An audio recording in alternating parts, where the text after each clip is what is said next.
陳皮搭配花椒，作用可真厲害。老一輩留下來的傳統土方法，解決了很多人的大煩惱，省錢又實用。你知道它的作用嗎？大家好，我是鹏鹏。陳皮大家都非常的熟悉吧？沒錯，它就是由橘子皮、橙子皮之類的晾曬乾製作而成，時間放得越久越好，這樣它就具有一定的藥用價值。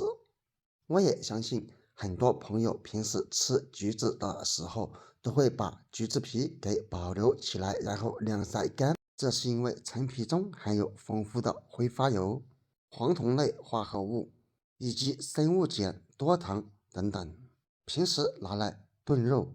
煲湯、泡水等等，因此深受人們的喜歡。而花椒大家也更加的熟悉，沒錯，它就是我們廚房中的調味品，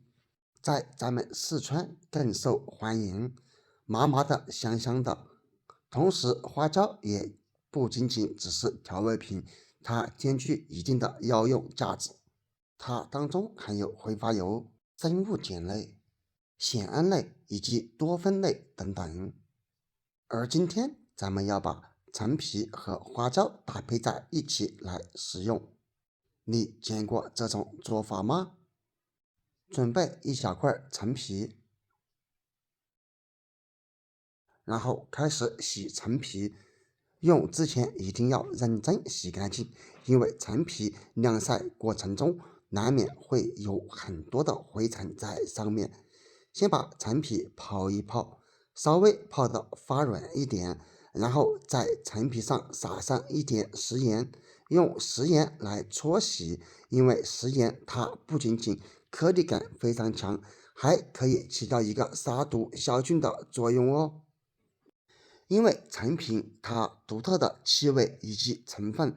所以在晾曬的時候難免會有螞蟻之類的在上面爬來爬去，所以陳皮其實它特別的髒，搓洗一小會兒就可以看看上面搓洗出了很多的髒東西。所以平時陳皮我們在使用的時候，無論是泡水、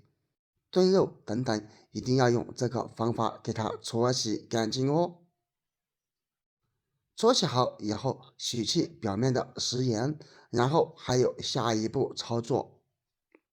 可以將陳皮裡面這一層白的給它刮掉，因為它是陳皮苦味的主要來源。當然了，如果你適應這種陳皮口感，那麼也可以不刮，因為這一層海綿狀物也具有一定的藥用價值。這根據個人的喜好而定。當然了，家人們一定要注意哦，在刮去的時候，我們一定要万分小心，不要太過用力，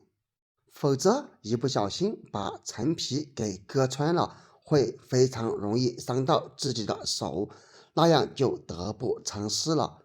直到將整塊陳皮裡面的這些海綿狀物體給它刮掉即可。差不多這個樣子就可以了。最後用一勺水把它沖一沖就可以了，這樣就得到了一塊乾乾淨淨的陳皮。接下來把洗乾淨的陳皮用剪刀給它剪成絲，剪得細一點，這樣可以讓陳皮當中的成分徹底釋放出來。陳皮處理好以後，我們再準備一個碗，上面放一個漏勺。接下來準備一把花椒，大約30到40粒左右，然後把花椒稍微用水洗一洗，沖去表面的灰塵就可以了。洗花椒就非常簡單了，只需沖一沖就能洗乾淨。我們可以看一看洗過之後裡面的水是不是特別的髒呢？有很多灰塵漂。接下來準備鍋具，個人建議使用砂鍋，因為砂鍋它不僅僅保溫性特別強，而且能夠很好的锁住食材当中的成分，并且用砂鍋无論是煮水煲湯，口感也会相对比较好。然后把洗好的花椒倒入锅中，接下来是陈皮，最後往裡面加水，這裡選擇純淨水，大約450到500毫升左右就可以了。當然了，如果有的朋友不適應這種口感，那麼在這裡可以選擇加入一些冰糖來中和口感，個人認為原汁原味會更好哦。在這裡提醒一下大家，不能吃甜的朋友一定不要選擇加冰糖哦，原汁原味也非常的不錯。家人們，視頻都已經看到這裡了，制作不易，請用你發財的手給我點個讚吧，然後蓋上鍋蓋，開火，先把鍋裡面的水燒開，然後再轉中小火煮20分鐘左右時間，煮好之後關火開鍋，一瞬間你就會聞到非常濃郁的陳皮香味以及花椒散發出來的氣味了。而這樣煮出來的陳皮花椒水，咱們一定要趁熱喝喲，趁熱喝口感會更好。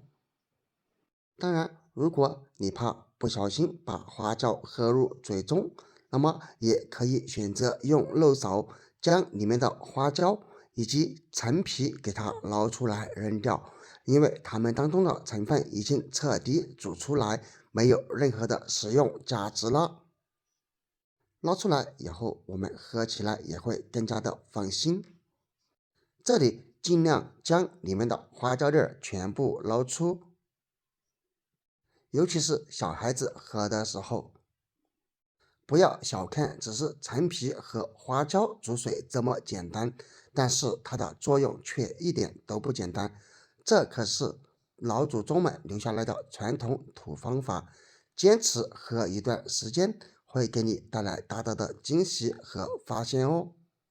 來看一看湯汁的顏色，看起來有沒有特別想喝上一碗的衝動呢？當然，家人們，除了用來喝之外，我們也可以把它倒入盆中，然後用來泡腳。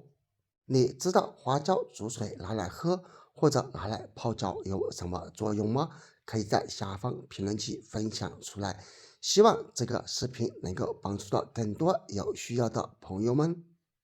沒想到吧，原來陳皮還可以和花椒這樣搭配，趕緊試一試吧。好了，本期視頻就到這裡了，下個視頻見，拜拜。